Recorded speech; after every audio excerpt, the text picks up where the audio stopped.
Good morning students. आज हम करेंगे अपना next topic that is comprehension. Comprehension comprehension क्या होता है? कॉम्प्रीहेंड करना। आपको कॉम्प्रीहेंशन में हमें करना होता है कि बताना होता है अंडरस्टैंड करना। कॉम्प्रीहेंशन जो शब्द है वो बना है कॉम्प्रीहेंड से, जिसका अर्थ होता है समझना। और ये पैसेज, ये जो अनसीन पैसेज होता है, ये हमें एग्जाम में क्यों पूछा जाता है कि हमारी इंग्लिश की अंडरस्टैंडिंग कैसी है, क्या हम चीज़ों को पढ़ के उसे सिर्फ पढ़ ही सकते हैं या उसे समझ भी सकते हैं। तो इसका मकसद ही आपकी रीडिंग एबिलिटी, आपकी अंडरस्टैंडिंग एबिलिटी को चेक करना होता है। तो हमें क्या करना है, कुछ टिप्स एंड ट्रिक्स हैं जिन्हें अपना के आप अनसीन पैसेज के में फुल मार्क्स ले सकते हो। तो इसके लिए सबसे पहले हमें क्या करना है, ऊपर क्वेश्चन दिया होता है स्टूडेंट्स कि read the passage carefully and answer the following questions. तो सबसे पहले आपको जो काम नहीं करना वो यही है कि आपको पैसेज को रीड नहीं करना। सबसे पहले आप पैसेज रीड नहीं करेंगे। क्यों नहीं करेंगे ये मैं आपको अभी बताती हूँ। क्योंकि सबसे पहले हम क्वेश्चंस को रीड करेंगे। We will read questions first. आपने पहला क्वेश्चन पढ़ा और क्वेश्चन को पढ़ने के बाद आप पैसेज को ऊपर से पढ़ना शुरू करेंगे। आपके फर्स्ट 2-3 लाइनों में आपको पहले क्वेश्चन का आंसर मिल जाएगा। ठीक है स्टूडेंट्स, तो हमें यही करना है, पहले पैसेज रीड नहीं करना, पहले हमें क्वेश्चन पढ़ना है और क्वेश्चन के बाद हमें क्वेश्चन में समझ में आ गया हमसे क्वेश्चन में क्या पूछा गया है, तो उस क्वेश्चन के अकॉर्डिंग फिर हम पैसेज पढ़ेंगे। और पैसेज में जहां आंसर हमें लगता है कि आंसर है, वहां आंसर को मार्क कर लेंगे। हम आंसर को कोई डॉट लगा के मार्क कर लेंगे। वैसे आपके एग्जामिनर जो होते हैं वो कहते रहते हैं कि भाई मार्क नहीं करना, आपके क्वेश्चन पेपर पे कोई भी मार्क नहीं होना चाहिए। तो हमें क्या करना है, हम पेंसिल से डॉट लगा सकते हैं, अपने आंसर को मार्क कर सकते हैं।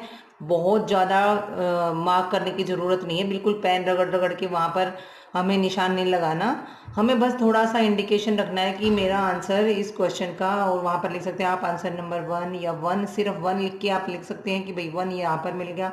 उसके बाद फिर सेकंड क्वेश्चन पढ़ो और उसके नीचे ही आप देखेंगे अगली कुछ लाइनों में आपको सेकंड क्वेश्चन का आंसर मिल जाएगा। ऐसे ही थर्ड, फोर्थ और फिफ्थ जो क्वेश्चन होता है स्टूडेंट्स, वो हमारा होता है वोकैब से रिलेटेड, और उसका आंसर भी आप जब पढ़ते जाएंगे फोर्थ क्वेश्चन तक, जहाँ तक हो चुके हैं, फोर्थ आंसर आपको जहाँ तक मिला है उसके नीचे वाले पार्ट में ही वो ऑलमोस्ट 90% उस फिफ्थ क्वेश्चन का आंसर भी होता है, जो वोकैब से रिलेटेड होते हैं, जिसमें ऑपोजिट पूछ लेते हैं या सेम वर्ड मीनिंग ढूंढो, सिनोनिम ढूंढो। तो आपको वहीं पर जाके वो शब्द ढूंढना होता है। तो आप इस तरह से ये ट्रिक आजमा कर देख सकते हैं। तो सबसे पहली तो बात यही है कि हमें पहले क्वेश्चन पढ़ना है, फिर पढ़ेंगे हम पैसेज को, और पैसेज में जैसे जैसे हमें आंसर मिलेंगे हम उन आंसर्स को मार्क करते जाएंगे। मार्क करने के बाद, मार्क आपको मैं बता चुकी हूँ, बिल्कुल हल्के हाथ से पेंसिल से करना है।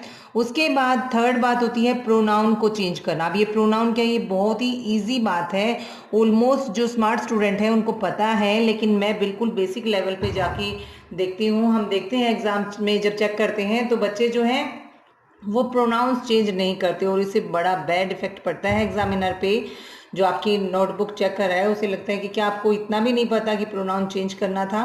प्रोनाउन कैसे चेंज करना होता है, जैसे इसमें एग्जाम्पल मैंने लिख के दिखाया आपको। आई को हम बदल देंगे ही में, माई, हिज और मी, हिम। कैसे, क्यों, अभी आप इस एग्जाम्पल से समझिए। सपोज आपके पैसेज में एक लाइन दे रखी है, आई बोट अ पेन। पैसेज में जो राइटर है वो बता रहा है कि मैंने एक पेन खरीदा, ठीक है। इसी पैसेज में आपसे पूछ लिया, पैसेज के नीचे आंसर पूछ लिया कि what did the writer bye.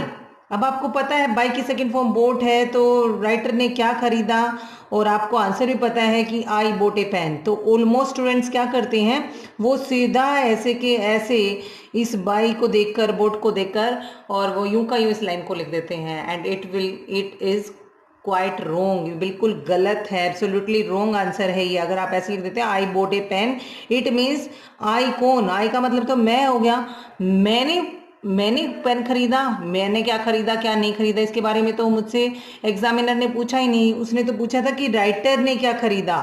तो राइटर ने क्या खरीदा, तो इसलिए हम जब भी प्रोनाउन हमें आंसर करना होगा तो जहां हमारे आंसर में, हमारे पैसेज में जहां आई लगा है वहां उसके लिए हम ही लगा देंगे, माई है तो हिज लगा देंगे, और मी है तो हिम लगा देंगे। तो इस तरह से हमें प्रोनाउन चेंज करने होंगे। बहुत ही इजी और बहुत ही अंडरस्टैंडिंग के साथ आपको ये करना है, बड़े ध्यान से। तीसरा क्या है, try to understand read in English.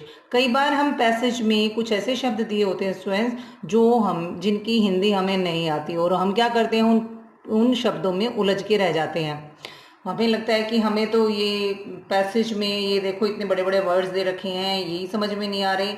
तो आपको उनको समझने की आवश्यकता नहीं है। इंग्लिश को इंग्लिश की तरह ही रीड करो, और जिन शब्दों की हिंदी नहीं आती तो उन्हें हम इंग्लिश में पढ़ लेंगे, ठीक है। जैसे अगर लिखा कुछ भी ऐसा शब्द है, कोई भी ऐसा शब्द है जिसकी आपको हिंदी नहीं आती, तो आप उसको एज इट इज़ ही उसको रीड करें, एज इट इज़ ही उसको समझने की कोशिश करें। तो आप देखेंगे कि आपको आंसर देने में सुविधा रहेगी। वहाँ पर अपने माइंड को स्ट्रक नहीं करना, माइंड को वहाँ पर रोकना नहीं है। तीसरी अगली बात है स्टूडेंट्स, आंसर जो होंगे हमारे पैसेज में वो सारे सीक्वेंस में होंगे। एक सीक्वेंस में आंसर होते हैं, और ऐसा मैं नहीं कह रही हूँ, आप भी खुद देख सकते हैं अपने प्रीवियस ईयर में जो भी क्वेश्चन आंसर्स अनसीन पैसेज या कॉम्प्रिहेंशन के लिए आए हैं, आप उनको सोल्व करके देखिए, आपके आंसर्स आपको वहाँ एकदम सीक्वेंस में मिलते हैं। चाहे 12th क्लास हो, 10th हो, या कोई भी कॉम्पिटिटिव एग्जाम, आप सीक्वेंस में ही सारे आंसर्स होते हैं, और ऐसा एग्जामिनर सेट करता है, इसी तरीके से सेट करता है। और अगली बात, डोंट अटेम्प्ट एट लास्ट। कई बच्चे क्या करते हैं, उन्हें लगता है कि इतना बड़ा पैसेज हमें पढ़ना पड़ेगा और इस पैसेज में से ये तो बहुत बहुत ज़्यादा टाइम लग जाएगा, तो वो क्या करते हैं, उसको लास्ट में करते हैं, और लास्ट में वैसे ही हमारे पास टाइम नहीं होता। और ये हमारा पोर्शन स्टूडेंट्स ऐसा है जिसमें फुल मार्क्स आने के पूरे कंप्लीट चांस होते हैं, क्योंकि आंसर सिर्फ हमारे सामने होते हैं, हमें सिर्फ उन्हें ढूंढना होता है। तो हम इसको कभी भी लास्ट में अटेम्प्ट नहीं करेंगे। अनसीन पैसेज को हमेशा सबसे पहले ही अटेम्प्ट करना होता है, तो आप इसको अच्छी तरह से अटेम्प्ट करेंगे। और दूसरा, leave one line blank while writing your answers. इसको बड़ी ही neat and clean handwriting में लिखेंगे और एक लाइन ब्लैंक छोड़ देंगे आपके एक आंसर्स के बाद। जितनी अच्छी प्रेजेंटेशन आपकी यहाँ पर होगी तो उसका एक बहुत ही बढ़िया इम्पैक्ट, बहुत ही बढ़िया प्रभाव पड़ता है एग्जामिनर पर, और इससे आपको अच्छे मार्क्स लेने में बड़ी ही सुविधा रहती है। तो आई होप स्टूडेंट्स आपको समझ में आ गया होगा। अब आप, और इसकी कोई ट्रिक्स नहीं है, आपको बस इन्हीं बातों का ध्यान में रखना होता है। बाकी स्टूडेंट्स, हम टीचर्स के हाथ में कुछ ज़्यादा होता नहीं, हम सिर्फ 25% हमारे हाथ में होता है, बाकी 75% बेटा होता है आपकी प्रैक्टिस पर बेस्ड। आप जितना प्रैक्टिस करेंगे जिस टॉपिक की, आप उसमें उतने ही स्ट्रांग होते जाएंगे। हम तो सिर्फ जो है आपको दिशा दिखा सकते हैं, आपको तरीका सिखा सकते हैं, लेकिन बेसिकली 75% जो रोल है वो आपका है, आप पे ही सब कुछ डिपेंड करता है, और आपको ही अपने लिए प्रयास करने होंगे। तो इन्हीं चीज़ों को ध्यान में रखते हुए आप प्रैक्टिस कीजिए कुछ कॉम्प्रिहेंशंस की, और आप कुछ अनसीन पैसेज अपनी बुक से उठाइए, उनमें से क्वेश्चन बनाइए और आप उनके आंसर दे सकते हैं, या फिर आपको ऑलरेडी बने बनाए मिल भी जाएंगे, तो आप वहाँ से अपने प्रैक्टिस सेट से लेकर इनको करने की कोशिश कीजिए। तो इसी के साथ मैं इस वीडियो को एंड करती हूँ। Thank you, have a nice day, और पूरा वीडियो देखने के लिए आपका thank you. Let's do one example of comprehension. अब ये एक पैसेज है और इसके कुछ क्वेश्चन आंसर्स हैं स्टूडेंट्स। अभी आप वीडियो को लीव नहीं करेंगे, पूरा देखेंगे कि कैसे हम जो ये हमने रूल्स अभी अप्लाई किए हैं इनको कैसे एप्लीकेशन में लेकर आते हैं। तो सबसे पहले मैंने बताया था हम क्वेश्चन पढ़ेंगे, तो देखिए मैं 1-2 क्वेश्चन आपको करके दिखाती हूँ, आप इसी तरह से सभी क्वेश्चन कर सकते हैं। तो पहला क्वेश्चन क्या है हमारा, write any 2 reasons why we need timber. Timber क्या होता है हमें नहीं पता। सपोज आपको नहीं पता कि टिम्बर क्या होता है, तो मैंने बताया था कि इंग्लिश को इंग्लिश में ही समझेंगे।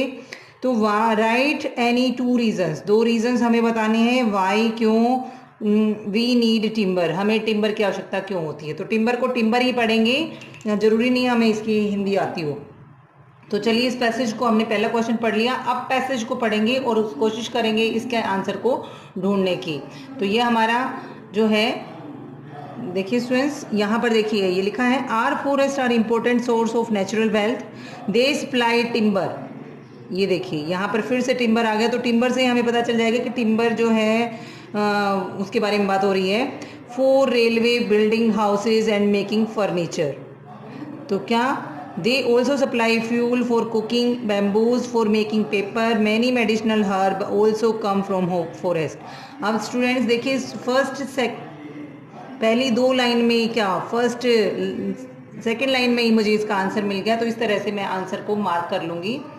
क्या, टिम्बर की हमारा क्वेश्चन था कि write 2 reasons why we need timber, हमें टिम्बर की क्या ज़रूरत पड़ती है। तो we need timber, we need timber for, यहाँ से हमारा आंसर हो जाएगा for the railways, for building houses and making furniture. अगले ने तो 2 ही बताए थे, 2 ही पूछे थे, लेकिन यहाँ पर मैं 3 बता रही हूँ, ठीक है, क्योंकि हमारे सामने लिखा हुआ है आंसर, बिल्कुल आसान था ना। अब देखिए सेकंड क्वेश्चन है, हु यूज्ड टू से stay in the forest in olden days. अब हु का मतलब होता है कौन, who use to stay in forest, forest में कौन रहता था इन ओल्डन डेज, पुराने दिनों में, ठीक है। अब हम पढ़ेंगे अपने पैसेज को और उसमें ही पता लगेगा हमें, अब हमें क्या पता कौन रहता था। तो देखिए अब हम पढ़ के देखते हैं, यहाँ पर देखिए मैनी मेडिसिनल हर्ब, यहाँ तक हमने पढ़ लिया था, इसमें कुछ नहीं दे रखा, इसके बारे में इधर से ही देख लीजिए आप। इन द ओल्डन डेज, आप पेंसिल से इस तरह से निशान लगा सकते हैं। Our saints and yogis had their ashram in forest. तो कौन रहते थे, सेंट्स एंड योगीज, जो सेंट्स थे, जो संत थे और योगी थे, वो वहां पर अपने आश्रम में रहते थे। तो हमें आंसर मिल गया। वाई इज, नेक्स्ट है, वाई इज वन महोत्सव ऑब्जर्व्ड, वन महोत्सव क्यों ऑब्जर्व किया जाता है, हम नहीं बता रहे कि क्या है क्या नहीं है। तो वन महोत्सव क्यों ऑब्जर्व किया जा रहा है, सपोज आपको नहीं पता ऑब्जर्व का मीनिंग क्या होता है, तो हम इंग्लिश को इंग्लिश में ही रीड करेंगे, इंग्लिश में ही समझेंगे, यही बात मैं आपको समझाना चाहती हूँ। अब हमें सीधा, हमने क्वेश्चन को पढ़ा बेटा, और अब क्वेश्चन पढ़ने के बाद हम जाते हैं पैसेज में, और पैसेज में इस ऑब्जर्व्ड को या वन महोत्सव के बारे में ढूंढने की कोशिश करेंगे कि वो कहाँ पर इसके बारे में लिखा हुआ है। तो देखते हैं हम, चले पढ़ते हैं। यहाँ पर बता दिया था कि सेंट जो है आश्रम में रहते हैं। These ashrams were centre of knowledge, learning. Unfortunately, forests have been ruthlessly cut down in the past few years. While the forests are disappearing, demand for the timber is growing. It is in fact the need of the hour to protect and preserve forest. तो यहाँ तो one Mahotsav के बारे में कुछ नहीं दे रखा। अब आगे देखते हैं वन महोत्सव। ये देखिए स्टूडेंट्स, यहाँ पर आ गया वन महोत्सव इज ऑब्जर्व्ड। अब हमें कोई ज़रूरत नहीं थी ऑब्जर्व का मीनिंग ढूंढने की, यहाँ पर ऑलरेडी ये वर्ड मिल गया हमें, वन महोत्सव भी मिल गया। Is observed for a week in July every year. तो पूछ रहा था कि कब मनाया जाता है, क्यों मनाया जाता है उसी दिन।